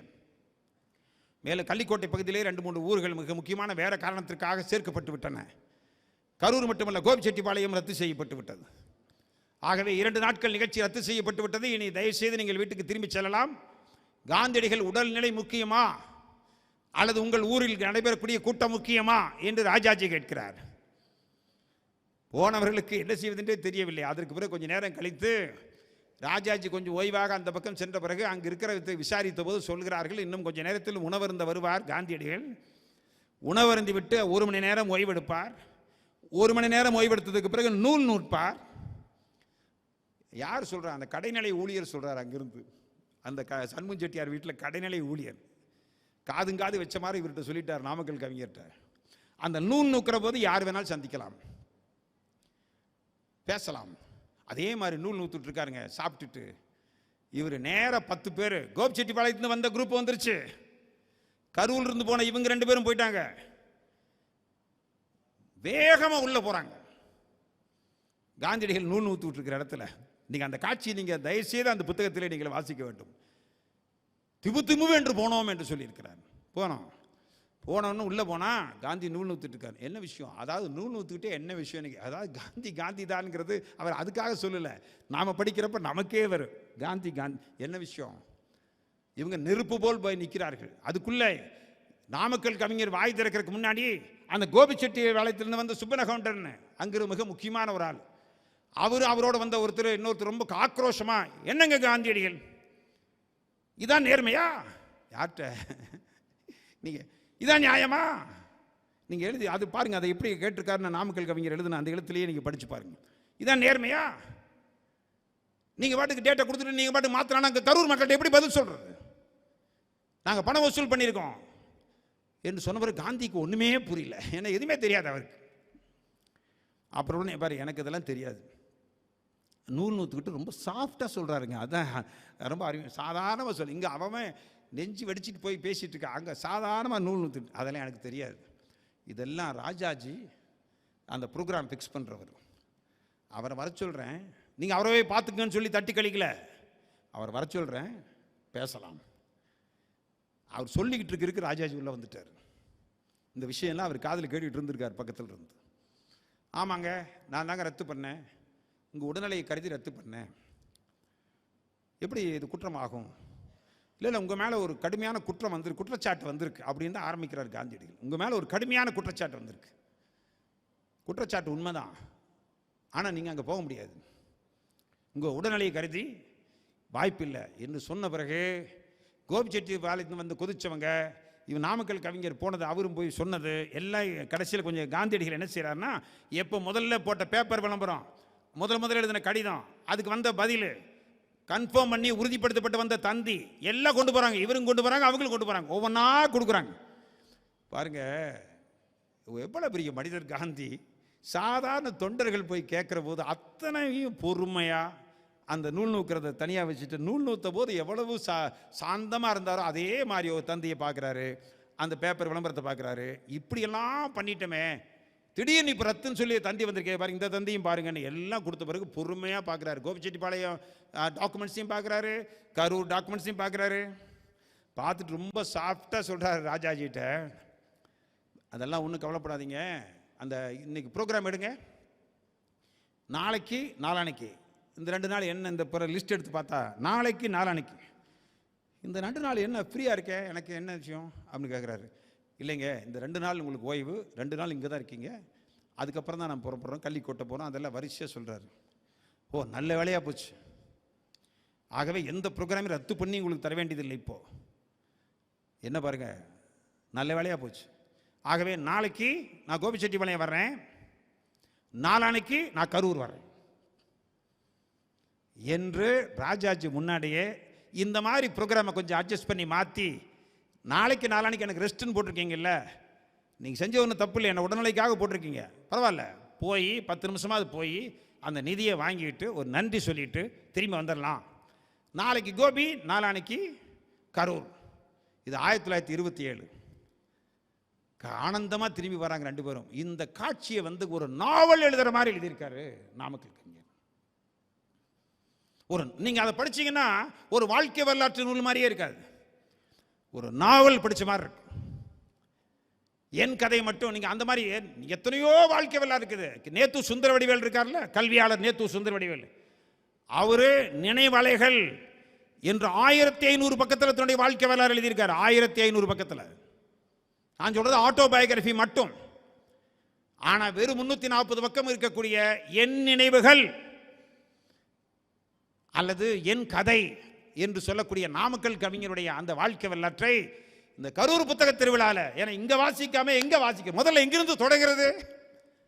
கரூர்ல இருந்தே நாம தொடங்குவோம்.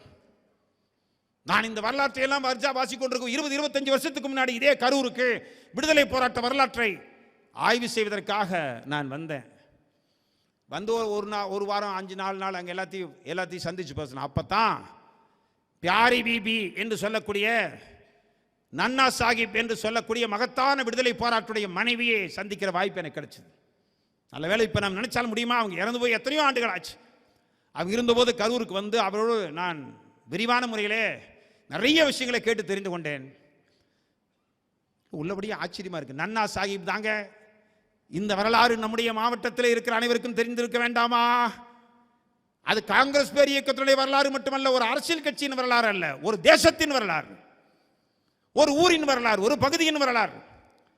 இந்த நன்னா சாஹிப்ங்கிறவர் தாங்க இந்த நான் வந்து விடுதலை போராட்டத்தின் விடுதலை வேள்வியில் தமிழகம் என்று சொல்லக்கூடிய அந்த நூல் வெளிவந்து 2000 வந்துச்சு. இப்போ பாருங்க, 22 வருஷத்துக்கு முன்னாடி அந்த புத்தகம் வந்தது. விடுதலை வேள்வியில் தமிழகம் என்ற 2 பாகங்களை கொண்ட புத்தகம், 1200 பக்கங்களை கொண்ட புத்தகம். இப்போ 3வது பாகம் தயாராகி கொண்டிருக்கிறது.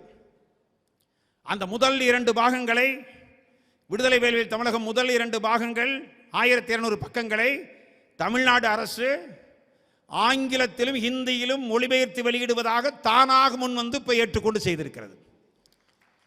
விடுதலை வேள்வியில் தமிழகம். அதில் 3வது பாகத்தில் தான் இன்னும் வரப்போது சீக்கிரம், அதில் தான் நன்னா சாஹிப்பை பற்றி தனி கொற்றை வருகிறது. அங்கே நம்முடைய இங்கே இருக்கிற பேராசிரியர் அவர் தான் எழுத சொல்லியிருக்கோம். ஏன்னா நாங்கள் வந்து சந்திச்சாலும் பியாரி பிபி, ராஜசேகர தங்கமணி, நீங்கள் எழுதுங்க நன்னா சாஹிப்பை பற்றி, இந்த ஊரை பற்றி, இந்த ஊரில் இருக்கிற வரலாற்று பேராசிரியர் எழுத வேண்டும்.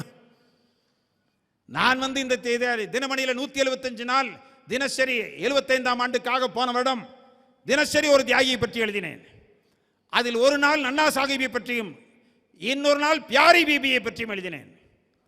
இப்போ ஆசிரியரோடு கேட்டார், கணவன் மனைவி, கணவன் போனது கூட எனக்கு ஆச்சரியம் இல்லைங்க. ஒரு இஸ்லாமிய பெண் பியாரி பிபி, வயது 19. நன்னா சாஹிப்புக்கு முதல்ல ஒரு திருமணம் ஆயிடுச்சு, 4 வருஷம் குடும்பம் நடத்தினாங்க. ஆனால் தினந்தோறும் ஜெயிலு, தினம் பிரச்சனை, தினம் அடிதடிங்கிறனால அந்த அம்மா வந்து ஊருக்கு போயிடுச்சு, சொல்லாமல் போடலாம. அதுக்கப்புறம் கேட்டால் இல்லை இல்லை, இந்த மாதிரி ஆளோட வாழ முடியாது, எப்போ பார்த்தாலும் ஜெயில்னா என்னை எதுக்கா கல்யாணம் பண்ணங்கிற மாதிரி போயிடுச்சு. அதற்கு பிறகு அடுத்த திருமணம் திண்டுக்கல்ல போய் ஒரு பெண்ணை பார்க்குறாரு. அப்போ ஒரு கண்டிஷன் போடுறாரு, அந்த பெண்ணிட்ட நான் பேசணும்.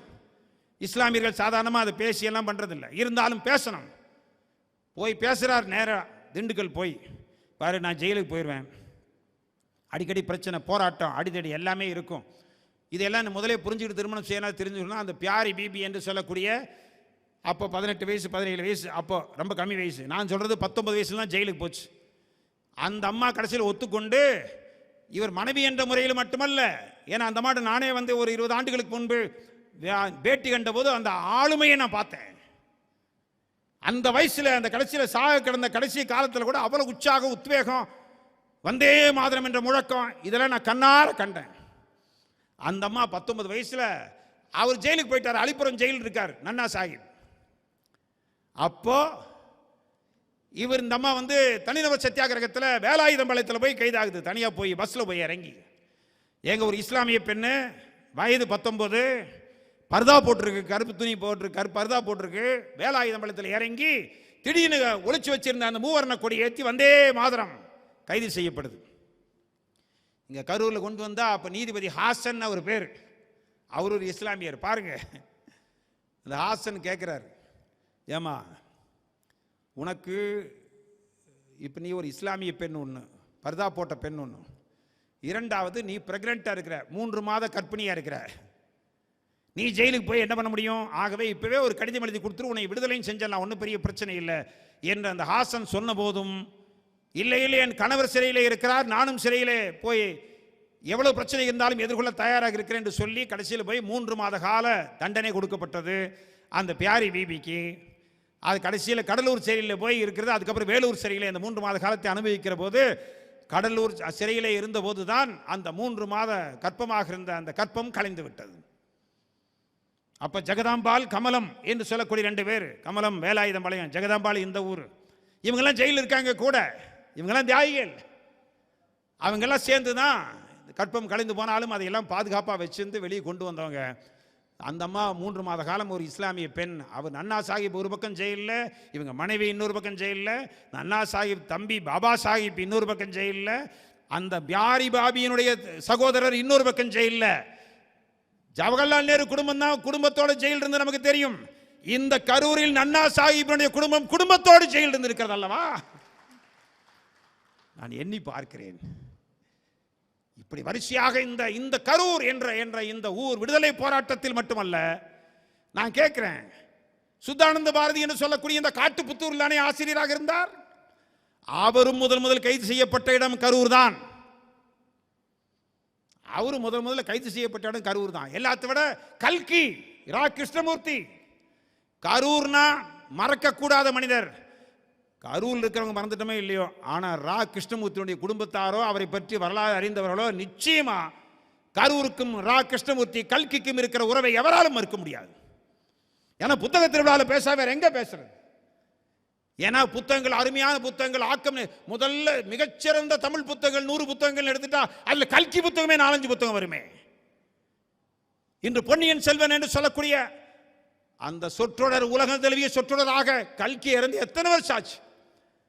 இன்னைக்கு வரைக்கும் அது உயிரோட்டம் இல்லை, ஒரு பெரிய மிகப்பெரிய இலக்கிய படைப்பாக இருக்கிறது என்று சொன்னால், அந்த மாபெரும் படைப்பாளி 1922 இதே நாமக்கல் கவிஞர் தலைமையில் அமராவதி நதிக்கரையில் பேசிய போது முதலாக கைது செய்யப்பட்ட இடமும் கரூர் தான். கல்கி கைது செய்யப்பட்ட இடமும் கரூர் தான். சுத்தானந்த பாரதி கைது செய்யப்பட்ட இடம் கரூர் தான் என்றால், இந்த வரலாற்றில் நான் எண்ணி பார்க்கிறேன், இந்த கல்கி கடைசியில் விஸ்வரூபம் எடுத்துட்டார். ஏன்னா அவர் தலைவர் ராஜாஜி, அவர் எல்லாமே ராஜாஜி தான். கடைசியில் திருச்செங்கோட்டில் அந்த ஆசிரமத்தில் இருந்தபோது சின்ன குடியில் கடைசி காலத்தில் குடியிருந்தவர் கல்கி. தமிழ்நாட்டில் கல்கி மொத்தம் 27 புனைப்பெயரில் அவர் எழுதியிருக்கார். 3 முறை ஜெயிலுக்கு போயிருக்கார். அவர் மிகப்பெரிய எழுத்தாளர். சிவகாமியின் சபதம், அலை ஓசை, 1930 47 வரைக்கும் 18 ஆண்டு கால இந்திய விடுதலை போராட்டத்துடைய வரலாற்றை அலை ஓசை என்று சொல்லக்கூடிய தன் நாவல் மூலமாக எழுதி இந்த இளைஞர்களுக்கெல்லாம் விடுதலை போராட்ட உணர்ச்சியை ஏற்படுத்தியவர் கல்கி. அந்த மாதிரி கல்கிக்கும் கரூருக்கும் உள்ள உறவு நான் இப்படி எண்ணி பார்க்கிறேன். தொடக்கத்தில் நான் குறிப்பிட்ட காஞ்சிபுரம் கிருஷ்ணசாமி சர்மாவில் தொடங்கி இந்த கல்கி வரை இந்த கரூரைத்தான் கருவூராக, தங்களுக்கு கரு இருந்த ஊராக, அவர்களை கரு அடக்க வைக்கப்பட்ட ஊராக இந்த கரூர் திகழ்ந்திருக்கிறது. இந்த விடுதலை போராட்டத்தில் ஒரு மிக முக்கியமான மைல்கல்லாக எத்தனையோ விஷயங்கள் இருந்தாலும் கூட அந்த கரூர் என்பதற்கு ஒரு தனித்துவம் இருக்கிறது. நாமக்கல் கவிஞர், நான் இந்த அருமையான அவையில், அது மாவட்ட ஆட்சித்தலைவர் அவர்கள் ஏற்பாடு செய்திருக்கிற, நான் தொடக்கத்தில் ஆட்சித்தலைவர் வருவதற்கு முன்பே அவருக்கு நன்றி செலுத்தினேன். இப்போது அவர் முன்னிலையில் இந்த வந்திருக்கிறவங்கள் அத்தனை பேரும் கரூர் பிரதிநிதிகளாக கருதி அவருக்கு உங்கள் அனைவரின் சார்பிலும் கரூர் மாவட்ட மக்கள் அனைவரின் சார்பிலும் மனமார்ந்த நன்றியை நான் தெரிவிக்கின்றேன். 20 ஆண்டு காலமாக ஈரோடு மாநகரில் மக்கள் சிந்தனை பேரவை என்ற அமைப்பின் மூலமாக புத்தக திருவிழாவை நடத்தி கொண்டு வந்திருக்கிற அந்த எளிய அனுபவத்தின் விளைவாக நான் சொல்கின்றேன். இப்போது இந்த ஆண்டு ஏற்பாடு செய்யப்பட்டிருக்கிற இந்த புத்தக திருவிழா உயிரோட்டம் மிக்கது. நான் தொடக்கத்தில் வந்ததிலிருந்து இந்த வினாடி வரை நான் பார்க்கிறேன், ஈடுபாட்டோடு ஏற்பாடு செய்யப்பட்டிருக்கிறது, உணர்வுபூர்வமாக ஏற்பாடு செய்யப்பட்டிருக்கிறது. அடுத்தடுத்த 4ஆம் ஆண்டு, 5ஆம் ஆண்டு, 6ஆம் ஆண்டு என்று கரூர் புத்தக திருவிழா பரிணாம வளர்ச்சி பெறுகிற போது ஒரு அறிவார்ந்த சமூகத்தை, இது என்ன நோக்கம் என்றால், வாசிப்பு எதற்கு? அறிவாளிகளை உருவாக்குவதற்கு மட்டுமல்ல, பண்பாளர்களை உருவாக்குவதற்கு. பண்பாளர்களை, வாசிப்பு அறிவாளிகளை மட்டும் உருவாக்காது, பண்பாளர்களை உருவாக்கும். நான் எண்ணி பார்க்கிறேன், இப்போது உலகம் பூராவிலும் போர் நடந்து கொண்டிருக்கிறதே. லெபனான் மீது குண்டு போடுகிறார்கள். ரஷ்யா உக்ரைன் போர் ஆண்டுகளை கடந்து நடந்து கொண்டிருக்கிறது. இப்படியெல்லாம் உலகம் பூராவிலும் போர் நடந்து கொண்டிருக்கிற போது, கெட்ட போரிடும் உலகினை வேருடன் சாய்ப்போம் என்று சொன்னானே பாரதிதாசன். அந்த வரிகள் தானே நினைவுக்கு வருகிறது. நான் கேட்கிறேன், இந்த போரில் ஈடுபட்டவர் அத்தனை பேரும் படிக்கவில்லையா? படித்தால் பட்டம் பெறுவது மட்டுமல்ல, பல்கலைக்கழகங்கள் வெறும் பட்டதாரிகளை உருவாக்குகிற பட்டறைகள் அல்ல, பண்பாளர்களை உருவாக்குகிற பாசறை. பண்பாளர்களை உருவாக்குவது. பட்டதாரி ஆகிவிட்டேன், பெரிய பட்டதாரி அறிஞர் ஆகிவிட்டேன், அறிவியல் ஆகிவிட்டேன் என்றால் உலக அமைதிக்காக எவன் குரல் கொடுக்கிறானோ, வன்முறையற்ற உலகத்தை எவன் நேசிக்கிறானோ, சாதி மத எல்லைகளை எல்லாம் கடந்து மனிதர்களை நேசிக்கிற மகத்தான பண்பை இந்த வாசிப்பு நமக்குள் விதைக்கும் என்பதிலே சந்தேகம் இல்லை. ஜனநாயகத்தை செழுமைப்படுத்த வேண்டும் என்றாலும் வாசிப்பு அவசியம். வாசிப்பு ஒரு உயிர் நாடியை போல, அந்த உயிர் திடிப்பு மிக்க அந்த வாசிப்பு இயக்கத்தை கரூர் மாவட்டத்தில் ஒரு வேள்வி போல தொடங்கி நடத்தி கொண்டிருக்கின்ற மாவட்ட ஆட்சித்தலைவருக்கு உங்கள் அனைவரின் சார்பாக மீண்டும் ஒரு முறை நன்றி தெரிவித்து, இந்த அருமையான நிகழ்விலே பங்கேற்று கரூருடைய வரலாற்றை, அந்த வரலாற்றில் விடுதலை போராட்ட பக்கங்களை, அதில் குறிப்பாக மகத்தான மக்கள் கவிஞனாக திகழ்ந்த நாமக்கல் கவிஞர் பட்டப்பாதம் பாரதிதாசன் பட்டுக்கோட்டை தமிழ் ஒளி என்பதற்கு பிறகு இந்த தங்க தமிழ்நாட்டில் நாமக்கல் கவிஞர் தானே, அந்த கவிஞரின் நினைவாக உங்களிடத்தில் இந்த வேண்டுகோளை எல்லாம் வைத்து உங்களிடமிருந்து அன்புடன் விடைபெறுகின்றேன். நன்றி, வணக்கம்.